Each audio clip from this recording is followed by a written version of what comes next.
Okay, we are recording now, if you guys are okay with that. So just so you know, you can, I teach in a business transfer program, and I just want to take a minute or two to make sure you understand what that means. So our degree is the associate in business. It's a 2-year degree. Most of the degrees at Bellevue College are an associate in arts and sciences. And that's great. That's a 2-year degree. We also have the professional technical 4-year degrees. But if you're taking Accounting 201 and then Accounting 202 and 203, usually it means you want to transfer.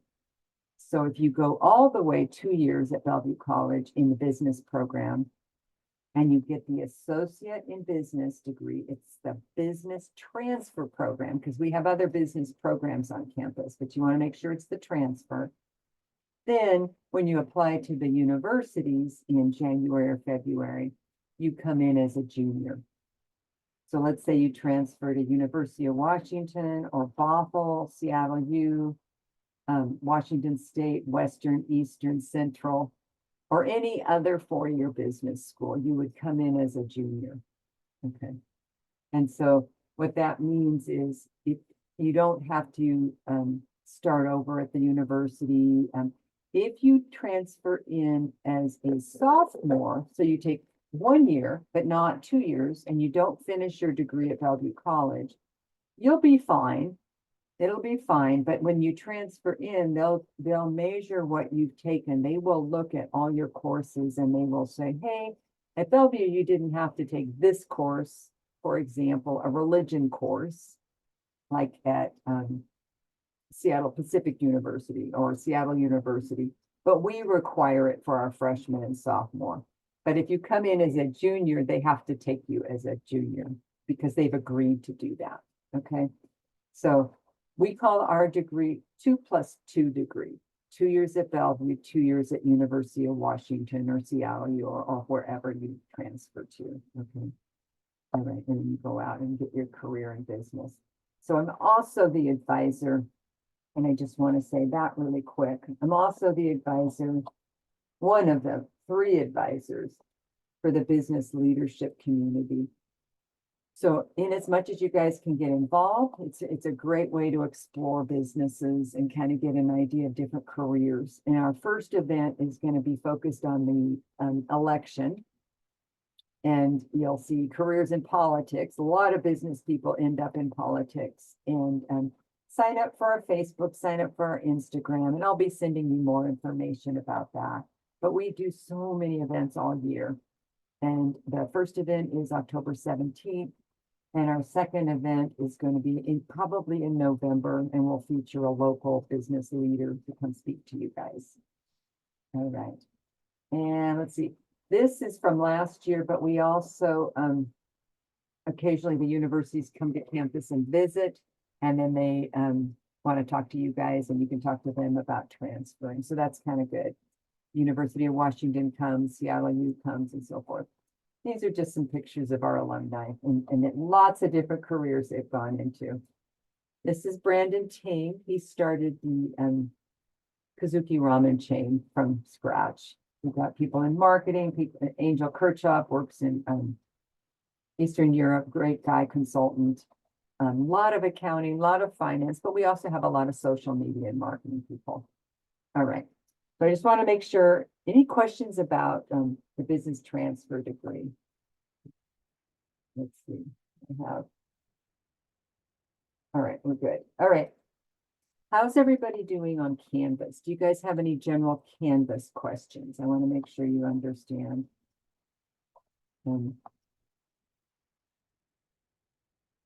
Everybody got in? Has everybody gotten into the textbook? Has everybody gotten into the homework, at least to know that you know how to do it? Okay. So your homework will be done on Wiley Plus. Your reading will be done. Yeah. Can you see the textbook here? Can you see Canvas here? Okay, thank you, hon. I appreciate it. So this is our homepage and all of that. You know, units and modules, super helpful, tells you how we're doing.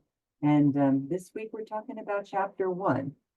Okay, so if you need to know what you need to do, it's right here. This is what you're responsible for. Homework quiz. People have asked me, is the practice homework optional? No, but it's very low points. It's like less than half a point. It's just for practice, but I want you to do it anyway, because it just, accounting requires is like an applied math course, and the more practice you get, the better. Okay.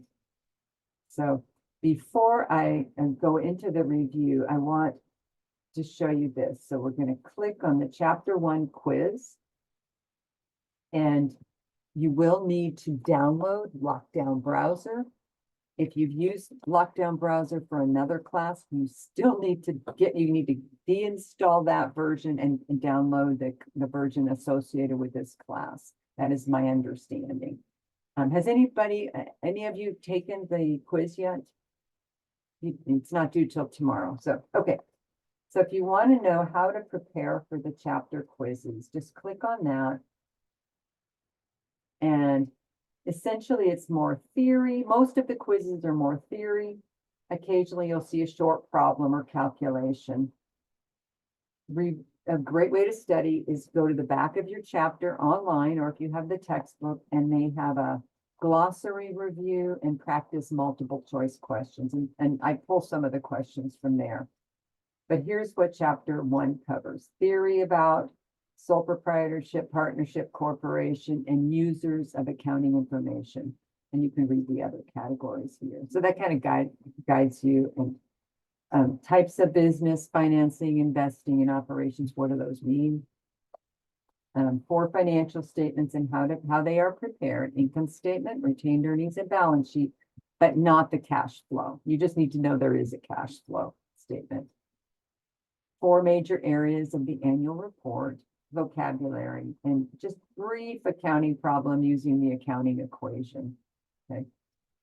So in the chat, give me the accounting equation if you have it, if you know what it is. Just direct message me. Don't send it to everyone. Direct message me.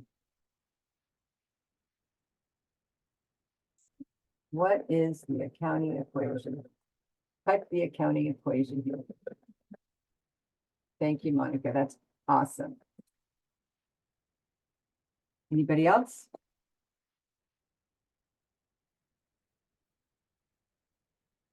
Anybody else?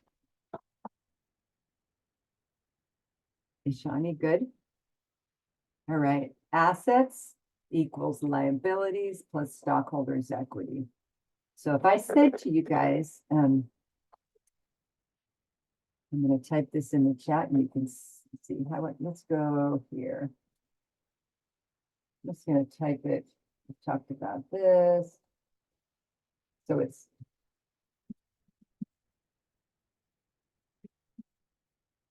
I'm going to abbreviate liabilities and I'm going to abbreviate stockholders' equity. Okay. If I said to you, assets equals 100,000, stockholders' equity equals 20,000.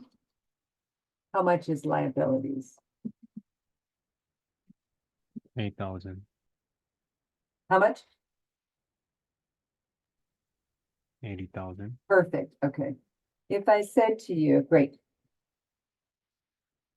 And that was just so you know what I'm doing. That's a pretty easy one. But in fact, we can look at more complicated problems and say things like, what if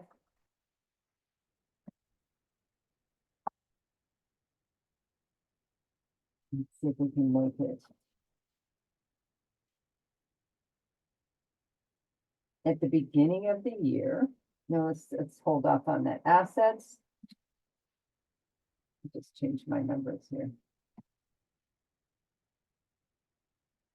What if assets equal 950,000? And instead of stockholders' equity,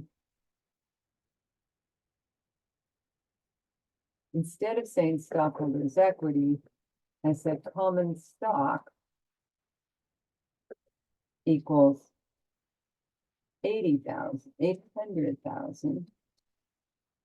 And instead of, well, let's go ahead and say retained earnings equals 20,000. How much are liabilities?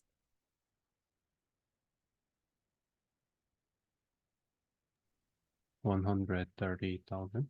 Correct. Everybody got that? Any questions on that? What if instead of saying what retained earnings are, I said, this is the first month of the company's business.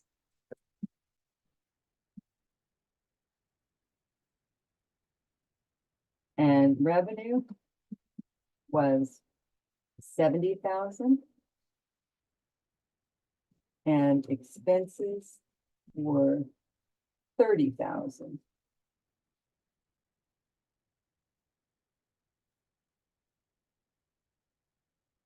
Let's spell company.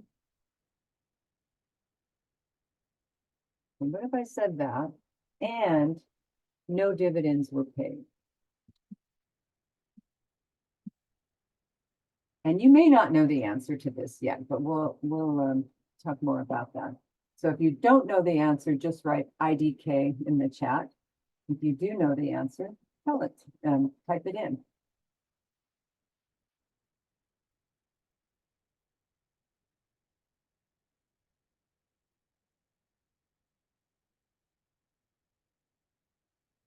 And the question is, what are liabilities?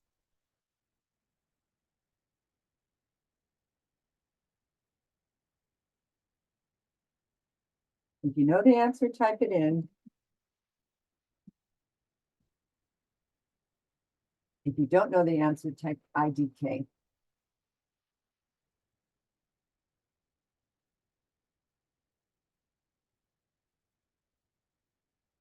And give a shaking head. Monica, okay. And so this, the number you really need to solve this problem is retained earnings, right? I did not give you retained earnings, but I gave you the ability to calculate it. Okay. So in chapter 1, we learned to do 3 statements: income statement, retained earnings statement, and the balance sheet. So let's look at those statements and just kind of review them. Okay. Can you see my PowerPoint? Great, okay. We're going to look at these. The income statement is what we think of when we use the word operations. Financing and investing show up on the balance sheet. So financing a business, money that the company borrows, that's liabilities or debt. Equity is common stock or retained earnings, money that is when people, common stock is when we have stockholders that buy in and become an owner. And we got another person in the room. Common stock is when we have another owner who buys into the company, stock. And then retained earnings is that funny statement between the income statement and the balance sheet. Investing is when we buy assets, for example, land, buildings, or equipment. And that could be furniture, that could be computers, anything with a life longer than 1 year. It can also be buying stock or debt in other companies as an investment. We'll talk more about that in chapter 2. In operations, we buy inventory to resell. Think of a restaurant. This is a dim sum restaurant. For those of you that know dim sum, customers come in, they order food, and we make revenue. And then we have our costs associated with that. And then accounts receivable is when we sell to a customer, but they paid later, typically in 30 days. And then we track the expenses. What was the cost of the food? Not what we sold it to the customer, but the cost. And then in short-term liabilities. Okay. So let's go look. This is the order of the statements. First income statement, then retained earnings and balance sheet. So let's take a look at this business. So my example business is a service business. as opposed to a business that sells merchandise or manufactures products. Service businesses sell labor, they do something. So in this example, this is a guide service. They take people on guided hikes and guided raft trips. There's no product they're selling. So here's the thing, the business began July 1st, and our income statement looks like this. We have revenue at the top, all our expenses, total expenses, revenue at the bottom. I'm sorry, net income at the bottom. Okay. So you could put all these numbers for expenses right under here. You don't have to indent them, but we want to show those totals. Okay. You can still see.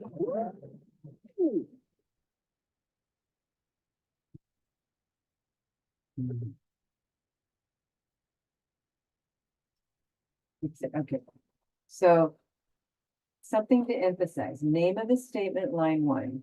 Sorry, name of the company, line 1. Name of the statement, income statement, line 2. And this should all be on one line for the month ended, and in this case, July 31st, 2018. How do I know that date? Because it tells us here it's only been in business 1 month. So this company, first month in business, made $6,600. Skip ahead. It's very possible a company could lose money, but this one did not. So types of revenue, types of expenses. By the time this course is over in December, you will have hopefully learned about 50 to 60 accounts. So we're starting off slow, but it's like learning a foreign language. You just keep adding vocabulary. Dividends are not here on this statement. Dividends are not expenses. Dividends are profits that are shared with the stockholders. And if you have any questions, just call them out or throw them in the chat. I've got the chat pulled up here as well. All right. I want you guys to tell me, type in the chat, A, B, C, or D, which one's correct? How do we calculate net income? And by the way, we don't use the word profit. We use the term net income. And correct, Han, correct, Monica, correct, Ishani. Revenue minus expenses. And you want your revenue to be more than your expenses, but they're not always. So here's an activity that you can do at home. You can hit pause on the video and create an income statement. You will need to know this to get some of your homework done. When you're doing your homework, of course, you can refer to the book, but when you're doing quizzes or the midterms, you won't. So here we go. I indented it again, but I didn't have to. And in this company, they made 3,000. Now, this company, this was not their first month of business. They're just saying for the year ended. Now, how do I know that? They have to tell us. Has the following balances in its account December 31st, 2018, which are for the whole calendar year. So we know that we're doing a statement for the year. Now, I want to stress something with the income statement. The income statement is for a period of time. In this case, January 1st to December 31st. In my previous example, it was just for a month, but it was still a period of time for the month. So we say that here. We either say for the month, if it's just 1 month, or the year. Okay, now, how this conversation started, the retained earnings statement. The retained earnings statement is a bridge statement. It's a connector between the income statement and the balance sheet, because we use information from the income statement to build the statement of retained earnings, and we use information from the statement of retained earnings to create the balance sheet. Okay. The other thing that statement of retained tells us is whether dividends were paid. So back looking at the income statement, And now, here's that income statement. We need the net income number. You need to get that because we use that in the retained earnings statement. Retained earnings statement in your textbook has a lot of subtotals. For me, it's only 3 lines plus a total. So basically 4 lines total. Beginning balance, 0. Why do I know that? Because it's its first month of business, which is always going to have a 0. Because the beginning balance would be from previous periods, and this is the first period. Then we add net income. If it were a loss, we'd subtract it, and we subtract dividends. Now note that I've got brackets around the dividends. We show them as brackets because that's makes them stand out. And then that's just an accounting practice, the parentheses around it. Okay, if we had a loss, we'd have parentheses around here. So ending balance, retained earnings, 6,400. So when let's go back to that problem that I gave you, if I can find it. This is the first month of the company's business. Revenue was 70, expenses were 30. So you guys, some of you chatted me that net income is 40 and no dividends were paid. Now, can you tell me what is retained earnings? You guys tell me now what's the ending balance?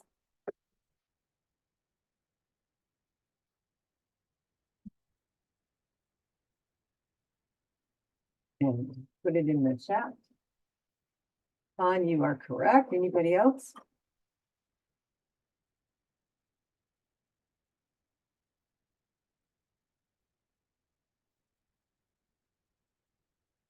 One. So let's do that. Let's just load in the statement of retained earnings. So I didn't give you a company name, so I'm just going to say company X retained earnings for the period, for the month ended XXX. So what are the 4 lines?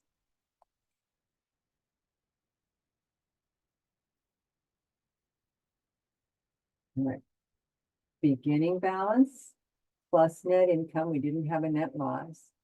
Less dividends, ending balance. So it's going to be begin balance, net income, dividends,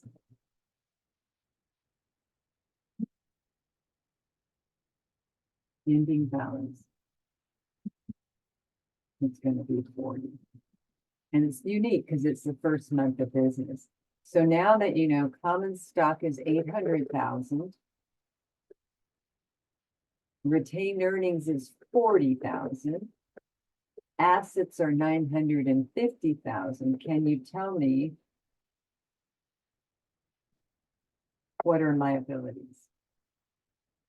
So we know assets are 950, common stock is 800, retained earnings equal 40. What are liabilities? Go ahead and send it over the chat. Oh, hey, I need to scroll down my chat. Good job, Han. Good job, Monica. Liabilities are going to be 110. Right? So basically 950 equals 110, which is our liabilities, plus stockholders' equity, which is 800.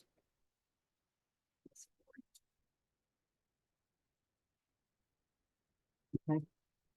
So you will see that on the quiz. It may not be that complicated, but it's along the lines of that. Okay, so that's right. Right. We're going with that. We've talked about lockdown browser. Do you want to do more on statements? Do you guys want to talk about the balance sheet? Let me know. Say so in the chat.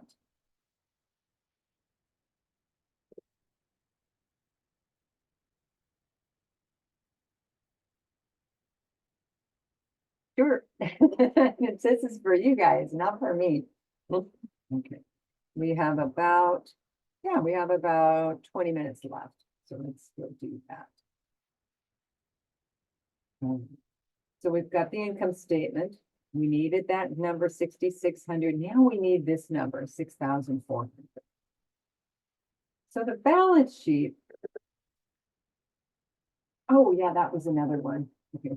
So for most retained earnings statement, the beginning balance is not zero. They will give you a number for the beginning balance. So here's a company that says the beginning balance is 2,000. So here you just put in that 2,000 here, add the net income from the income statement.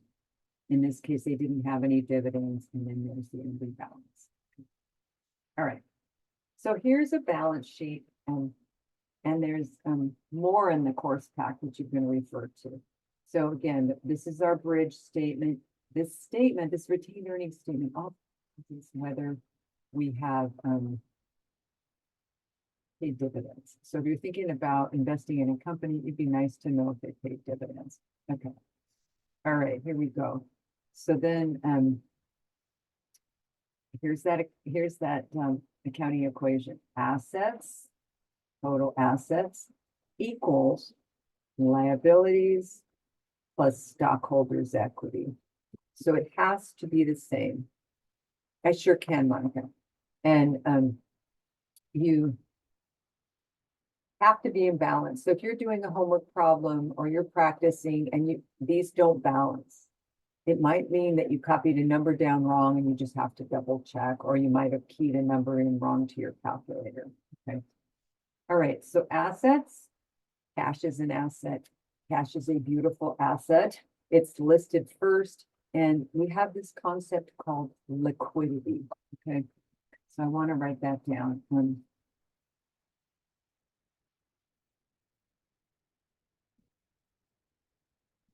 Liquidity. It means how fast an asset turns to cash. So cash is already cash. So it's the fastest. It's already there. So cash is always listed first. And then depending on what balances you have in your accounts, let's go back. Can you see the balance sheet?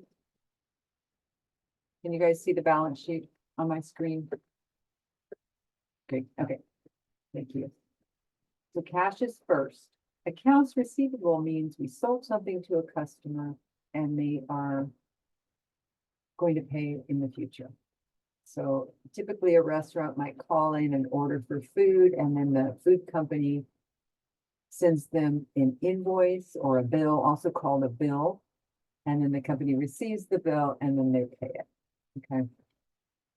So the food company would say that restaurant owes us this much money, but they haven't paid it yet. So here, looking at this business, remember, this is our guided tour business. It could mean that a company said, hey, I want you to take this group of people in this office on a hiking trip or on a rafting trip, and then Outdoors sends them the bill. So they don't have a lot in accounts receivable. You don't want a huge amount in accounts receivable because it means your customers aren't paying you promptly, but a little bit is fine. Supplies are things a company buys that are used up in the company. Funny things like printer paper, printer ink, pencils, paper, for other things, paper towels, toilet paper, things they use up, okay? And this company doesn't have inventory. Inventory would be under accounts receivable. Inventory is when you buy something to resell, like Target or Nordstrom. Prepaid insurance, we think of paying insurance as an expense, but in fact, when you pay for the future. You might pay for 6 months at a time. So it has a future value. And then equipment or land or buildings, those have a very long life. So they're farther down. So we're not going to turn equipment into cash, but the equipment is going to help us run our business, create sales, which will turn into cash. So anything with a really long life is farther down in the asset list. Okay. All right, so total assets. Assets The definition of an asset is it has to have a future value. It has to have a future value. Obviously, accounts receivable does because it's going to turn into cash. Supplies, we need them in our business, even if it's just paper towels, our employees need them so that they can go out and create revenue. And so forth. Equipment, same argument. Okay. Under liabilities, right now we only have 4. Accounts payable is when the company orders stuff and pays later. So in accounts receivable, here's the company. And I don't know if you guys can see my board. I gotta test this out. Okay. So I hope you can see this. This is the company.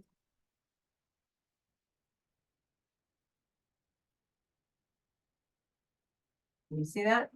Ish? Okay. They sell.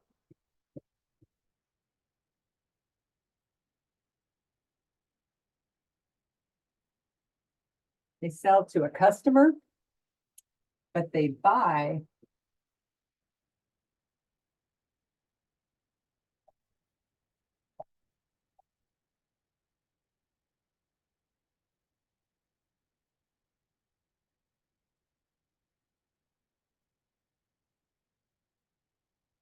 okay. You guys see that? So company buys from a supplier. A company sells to a customer. Okay. When the company buys,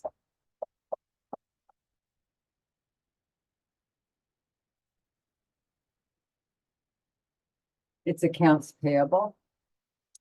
When a company sells,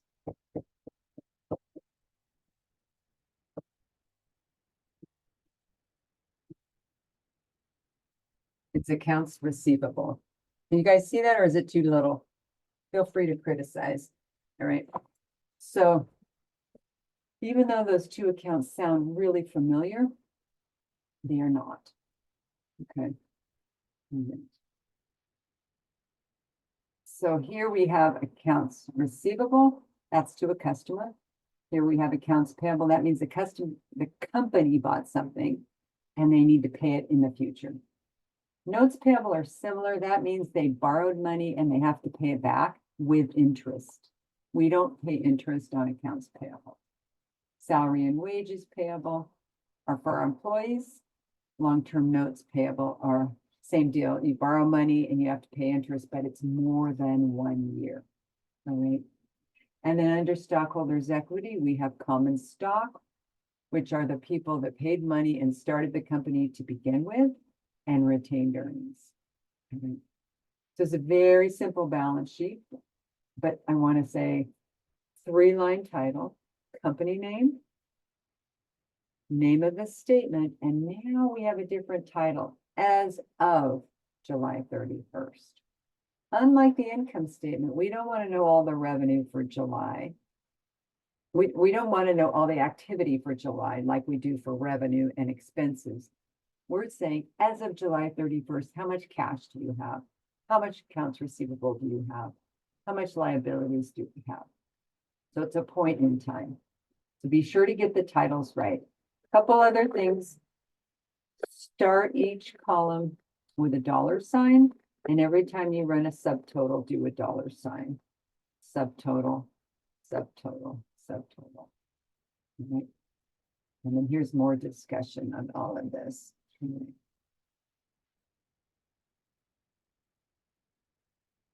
here's same kind of deal. I think we did prepaid insurance, could also be prepaid rent, land, building, equipment, or types of assets.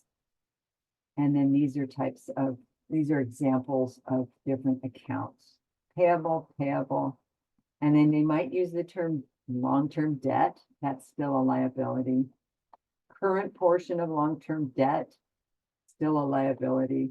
And then a new account, unearned revenue. And we'll talk about that more. And then stockholders' equity right now is just common stock and retained earnings.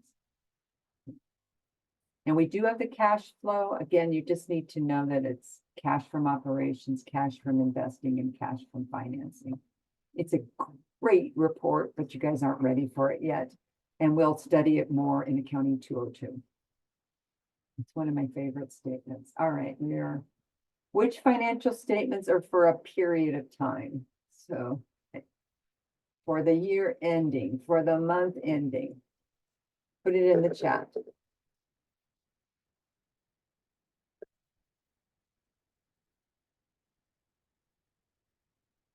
You are correct, except there's no A and B, but I'll take it. If you want to call that A, B, and C, you do that. And Shawnee, you are correct. So it's going to be the income statement and retained earnings. And of course, which accounting statements are a specific date? It's going to be the balance sheet. Okay. So these are the type of algebra questions, pretty straightforward and so forth. And then there's some examples and solutions in here on creating your own. Okay. So there's two other sections here to know about, which is corporate social responsibility and the annual report. So in the interest of time, I'm going to jump to the annual report real quick. You can read in your textbook about corporate social responsibility, because that's becoming a bigger issue for corporations. Customers are wanting more ethical corporations, fair corporations. All right. So not all companies are public companies, okay? So let's just be clear on that. I can find my notes. Okay. Nope, these are just some practice problems. Not all companies are public companies. If a company is trading on the stock market, they are a public company, and they have to file once a year an annual report. The annual report has four major parts: financial statements that we've already looked at, and then three more statements: management discussion and analysis, notes to the financial statements, and auditor's report. So you just need to know which is which. Okay. And what each area covers. So I pulled up the annual report for Chipotle, and it's huge. These things are massive. You know, if you, I mean, you can see it's at least 70 pages, right? And because of some of the ethics violations that occurred over the years, the requirements for more and more notes have grown, and companies have tried to comply. And one way they've complied is to just give the reader more information. Okay. All companies have statement of the business, risk factors. You're going to be using them in the first project to get not a financial analysis, but just an overview of their business model. And you're going to look at that. Here's the management discussion and analysis. Notes are scattered through the whole thing. And then down at the bottom is signatures. Where's the auditor's letter? I'll show you in a minute. It's probably on the next section. All right, MD&A presents management views on the company's ability to pay near-term obligations. So what are they saying? They're saying, hey, you've got accounts payable due in 30 days. Are you able to do it? And management has to discuss this. Number two, can the company pay for operations, expenses? That's what operations mean, revenue and expenses, and growth, expansion. So is this company in a good position to grow and just sustain itself? And then finally, discuss the income statement, net income, net loss, sales trends. So they have to look at these events and discuss them. All right. So Chipotle starts with the income statement, operating results, sales growth. And again, you don't have to read the Chipotle statements. These are just samples. Okay. When we get into the notes, they provide more detail on accounting methods, help the reader better understand the business. So they're going to talk about what policies they use. As we get into Accounting 202, you're going to learn you can choose different methods, all acceptable, all legal, all covered in accounting, but you have to be consistent and you have to let the reader know. All right. And finally, we get to the opinion, the report of a registered public accounting firm. All companies have to be audited by a registered outside accounting firm, a CPA firm. Okay. They offer an opinion. They state their independence. And they say, is the fairness of the presentation of the company's financial position and whether they are in conformance with GAAP, generally accepted accounting principles. So you can see here, they say, we've audited, in our opinion, present fairly in all material respects, the financial position. So that's great. And the results of its operations and accounting and cash flows in conformity with the United States generally accepted accounting principles. So these audits take a long time. They can take 6-8 weeks to do. They go through all the financial statements, they do sampling. And when they say in all material respects, that doesn't mean they do 100% audit. They're doing a lot of sampling. Oops. We have also audited in compliance with this group, their internal control, blah, blah, blah. Yeah. So something we need to keep in mind is we don't want a qualified audit. We want an unqualified audit. In other words, a qualified audit says company did fairly well, except for these areas. So I'll give you a B minus, but you have to fix these things. This statement doesn't say that. They just say, in our opinion, there's no qualification, it's an unqualified. So that's good news. We express an unqualified opinion. We want that. That is a good thing. Okay. All right. I think we're right at 2:20.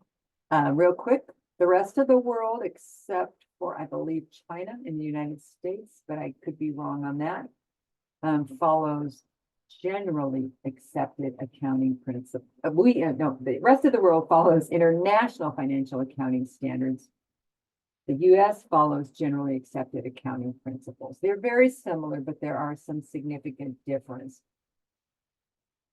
The United States accounting is very, very rules-based, and so you have hundreds of thousands of pages of rules about accounting. IFRS, called IFRS, is principles-based. It's a lot simpler, and it's a lot harder to commit fraud and say it's legal. If it's rules-based, you can say, well, you didn't have a rule for that, so we did it. Just like a little kid that says, my mom told me not to do these 3 things. She didn't tell me to do this other thing, things like that. That's an oversimplification. GAAP requires adherence to the Sarbanes-Oxley Act. So when you read the section on ethics, you'll read about that. That was increased controls over accounting and increased audits over accounting.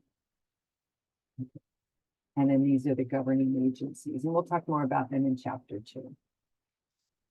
The long-term goal is that the whole world will use the same accounting system, but we aren't there yet. Okay, right. So if you want to know what's on your homework, let's take a quick look at that, and then I have to sign off because I've got a 2:30 meeting. So if we go click on, can you guys see Canvas here? Thank you. I'm saying thank you because Han is nodding. So you can go here, homework questions, and click on that. And it's a document you can download, and it gives all the homework numbers. Now, these numbers are not going to show up on your homework, but if you open up your textbook and Wiley course resources, it may not let me in. We'll see. Oh, it did. And you go chapter 1, click on it, go to the back, end of chapter homework. Homework in your textbook. When you do your textbook, it's going to be online. But you'll be doing brief exercises and maybe one problem. So let's go look at your homework. You're going to do brief exercise 1-1. Oops, there we go. And here's brief exercise. This is your homework problem. So you can read them ahead of time, get out a pencil and paper and try to do them. Again, homework is really low points. I just want to have you do it and practice it. Okay, brief exercise 1-1, exercise 1-1. So you go down to exercise, they're kind of mixed in. Here it is. Here are a list of keywords or phrases, match items with descriptions. So an expression as to whether financial statements conform with generally accepted accounting principles, that would be auditor's opinion. So you guys get the idea. So if I were a student, I'd want to get my textbook out either online or in person, online or in physical textbook. I think you can buy the textbook for like $25 from the bookstore.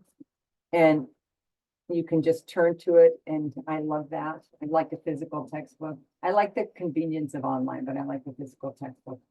And then you can go and find exercise 1-1, 1-4, and just read them ahead of time. The more you're reviewing, the more you're going to be in a better position. Okay. All right. Any last questions? Was this helpful? Is this the format you want? You can change it next week and we can just do Q&A if you have it. And then the night before the exam, the day before the exam, we'll do like a review of any questions that are on the unit. Thank you for stopping by. Have a good week. Yeah, thank you, You too. Professor. See you. Bye-bye.